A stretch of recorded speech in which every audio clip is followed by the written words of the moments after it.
이번 시간에는 이제 본격적으로 컴퓨터 구조를 좀 보겠다 뭐 이런 건데 사실 앞전 시간까지는 뭐 컴퓨터라는 기계의 어떤 하드웨어의 어떤 구성을 보겠다 이런 쪽에 이제 초점을 뒀었어요.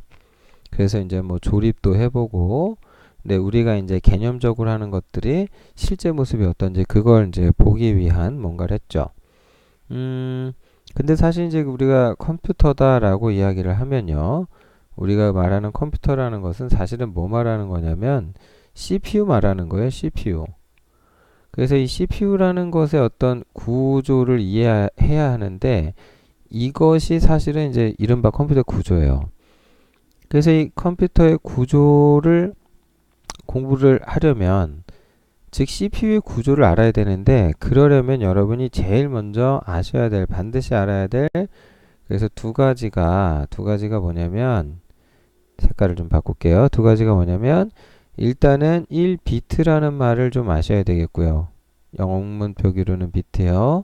그 다음에 이제 진법 변환을 할 줄을 아셔야 돼요. 요 두 가지 알면 되는데 요거 두 가지 알면 치면 되는데 그래서 1비트란 뭘까? 여기부터 이제 출발합니다. 일단 기본적으로 1비트라는 것은 이건 이제 전기 스위치 한 개를 말하는 거예요. 지금 이제 이런 그림이 있는데 예를 들면 여기 이게 전원이죠. 배터리죠. 그래서 지금 여기에 보면 스위치가 개방돼 있죠. 그러니까 전기가 이렇게 흘러야 되는데 흐르지 않겠죠?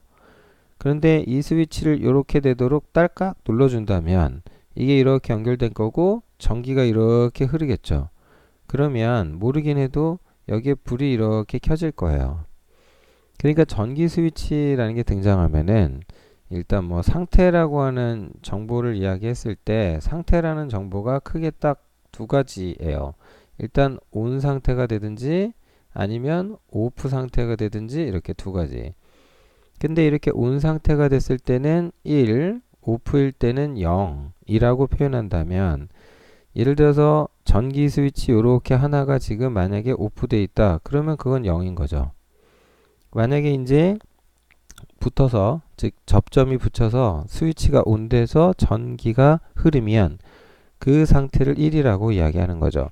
그러니까 0이든지 뭐 이렇게 아니면 뭐 1이라고 하든지 뭐 0이라고 하든지 1이라고 하든지 그래서 이렇게 두 가지 상태 정보를 표현하는 걸 우리가 이른바 디지털이라고 하죠. 그러니까 디지털이라고 하는 게 별게 아니고 0과 1의 상태로 숫자를 표현하는 거다. 예, 이렇게. 그래서 1비트라고 하는 게 좀 재밌는 게 전기 스위치 하나가 그냥 1비트인 거예요. 그런데 이게 좀 재밌는 게 뭐냐면 전기 스위치가 이렇게 하나만 있으면 한 개만 이렇게 있으면 자 이렇게 봅시다. 이 하나만 놓고 생각하면은 이게 이제 꺼졌으니까 0이죠. 켜졌으니까 1, 켜졌으니까 1, 꺼지면 0. 그런데 이것을 이렇게 보니까 가로로 놓고 보니까 그러니까 네 자리 숫자더라 이거예요. 다만 한 각 자리에 올 수 있는 숫자의 범위가 0에서 1밖에 안 되죠.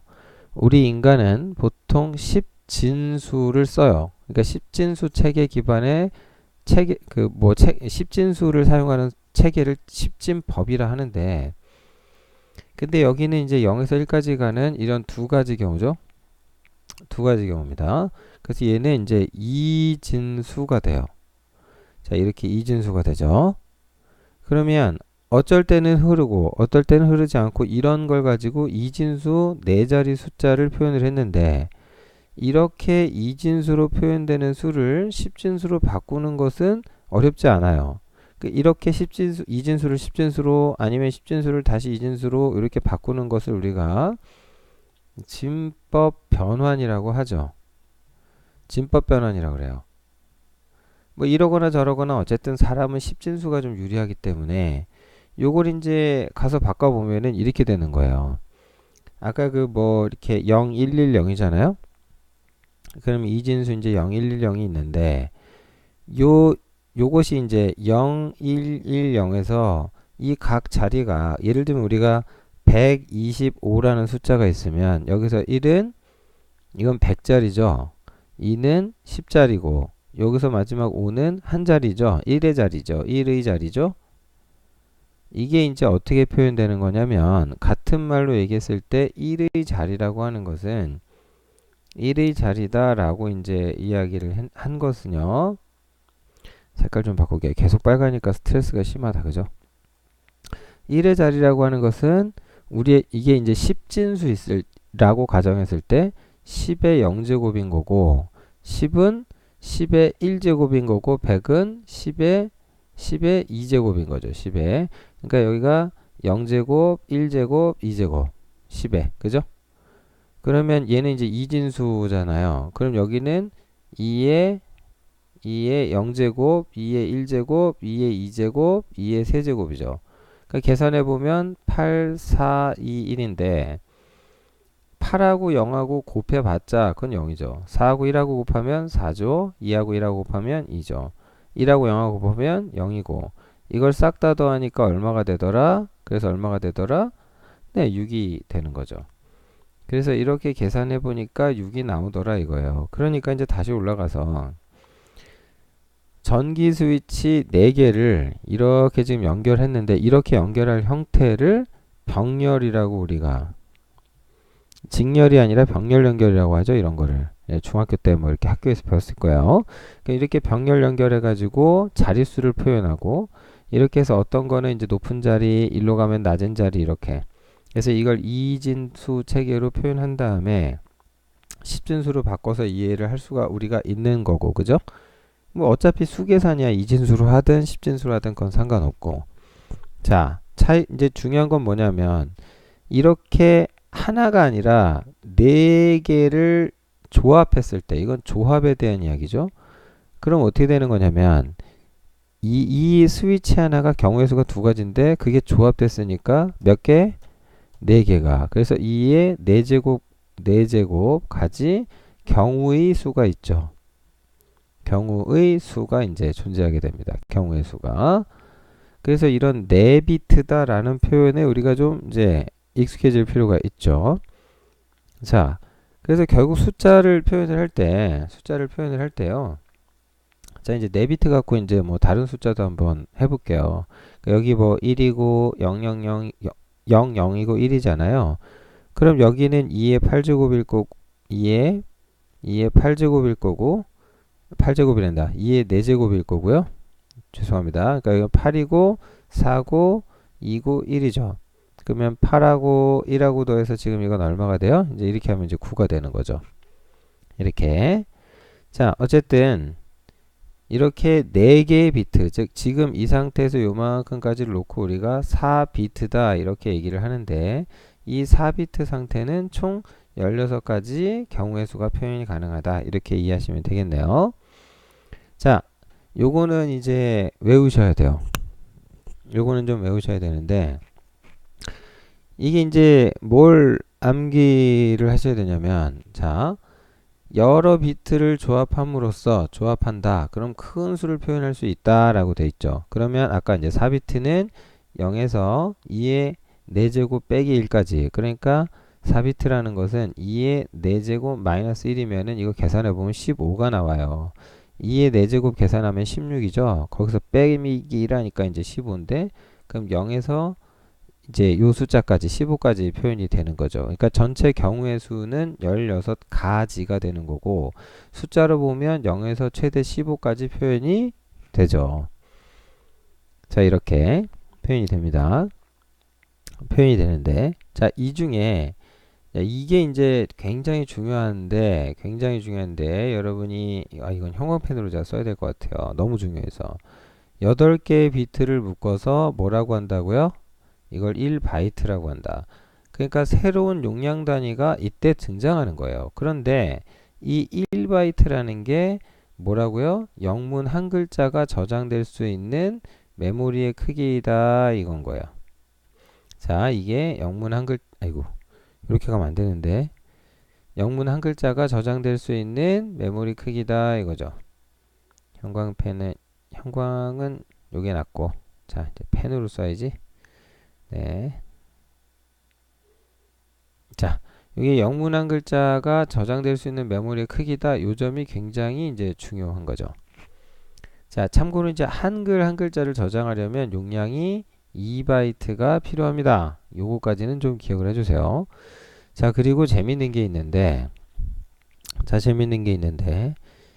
2의 10제곱이 10 이상이에요. 그러니까 2의 뭐 4제곱 그러면 아까 16 그랬는데, 여기에 이제 2의 5제곱을 하게 되면 곱하기 또 2를 하면 되니까 곱하기 2를 하면 되죠. 그러면 이제 나올 수 있는 게 32죠. 그 다음은 이제 64죠. 그 다음 또 얼마가 되겠어요? 네, 128이고요.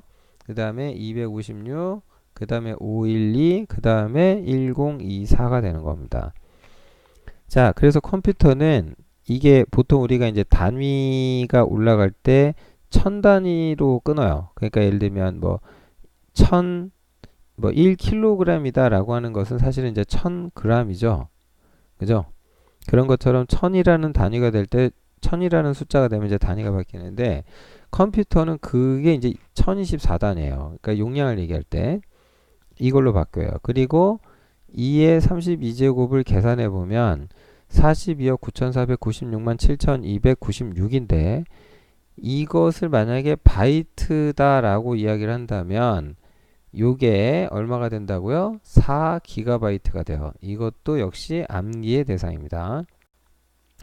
자, 암기해 주시고 4비트는 그래서 4개씩 묶으면 몇 개의 경우의 수가 있다? 16가지 경우의 수가 있다. 그죠? 그 다음 8비트는 256가지, 16비트는 65,536가지인데 그래서 16비트 그러면 나오는 용량이 이제 64kb예요.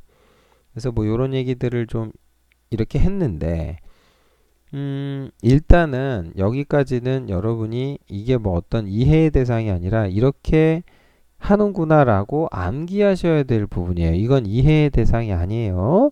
이렇게 암기하셔야 됩니다. 그래서 이제 용량 얘기를 조금 또 가보면 용량 얘기를 그래서 용량이라는 게 이제 어디까지 가냐면은 그러니까 1비트 그러면 이건 이제 전기 스위치 한 개잖아요.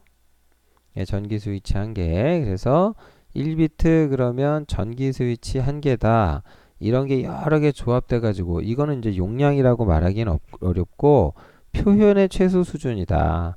그래서 보통은 이 비트라는 것을 어떻게 조합해 가지고 뭔가 하죠. 근데 그게 8개 비트를 하나를 묶으면 1바이트가 되는데 이게 영문 한 글자를 저장할 수 있는 기억 공간의 최소 단위. 그리고 또 중요한 게 뭐냐면 공간을 관리할 때 1바이트 단위로 해요. 이거 지금 말씀드린 이거 굉장히 중요해요. 앞으로 계속해서 정말 죽도록 하게 될 얘기 중에 하나예요, 이게. 그래서 이 두 줄은요, 반드시 요거는 외우세요, 이렇게. 그러니까 이런 것은 암기도 해야 되고요. 그러니까 앞으로 있을 모든 이론들을 설명함에 있어서 얘가 이제 기본이 돼줘요. 자, 참고하시고. 자, 1바이트라는 게 여럿 묶여서 1024바이트가 되면 그때는 킬로바이트라고 이야기를 하죠. 요게 이제 사진 같은 게 이제 한 몇백 K 정도 하니까 참고하시고요. 이제 1024 메가 그 킬로가 되면 1메가바이트라고 하죠. 요게 이제 mp3 파일 하나가 이제 4, 5메가 정도 한다. 요 정도로 용량을 좀 느껴보시면 될 것 같아요. 1기가바이트라는 거는 네, 대략 2에서 3, 뭐, 영화 파일 같은 거 우리가 하나 받으면 대략 이제 기가바이트 단위를 이야기하죠. 이제 테라바이트라는 게 이제 여러분 하드디스크 한 개가 보통 요즘 이제 뭐 1테라나 2테라 정도 하죠. 2017년 기준으로. 그래서 이제 또 1024테라가 되면은 그때부터 이제 페타바이트라는 단위를 써요. 그래서 2016년 7월 기준으로 네이버 IDC 센터 각 춘천에 있죠. 그게 이제 900 페타바이트 정도 됐대요. 참고하시고 다시 또 단위가 바뀌면 엑사, 그 다음 제타, 그 다음 요타 정도. 네, 이건 이제 우자고 하는 이제 아재 개그인데, 네. 잘못 읽으면 요다 됩니다. 지금으로서는 좀 상상하기 힘든데, 지구 전체 데이터 센터 트래픽이 한 7.7 제타바이트 정도 나온대요. 참고하십시오. 이런 건 이제 뭐 그냥 상식선에서 알아주시면 좋겠고 이 슬라이드에서 제일 중요한 거 다시 한번 따라해 보세요. 1비트란 뭐다? 전기 스위치 한 개, 표현의 최소 수준이죠. 1바이트 굉장히 중요하다. 8개의 비트를 묶어서 1바이트가 되는데 영문 한 글자가 저장될 수 있는 최소 단위, 기억 공간의 최소 단위다. 이 둘은 반드시 암기해 놓으시기 바랍니다. 자, 조금 지루하셨을 것 같은데, 네, 이게 이제 지루한 이것들을 좀 극복을 해주셔야 이제 좀 재미있는 것도 하고 더 어려운 것도 가니까요. 요거는 꼭 암기 좀 부탁드립니다. 아시겠죠?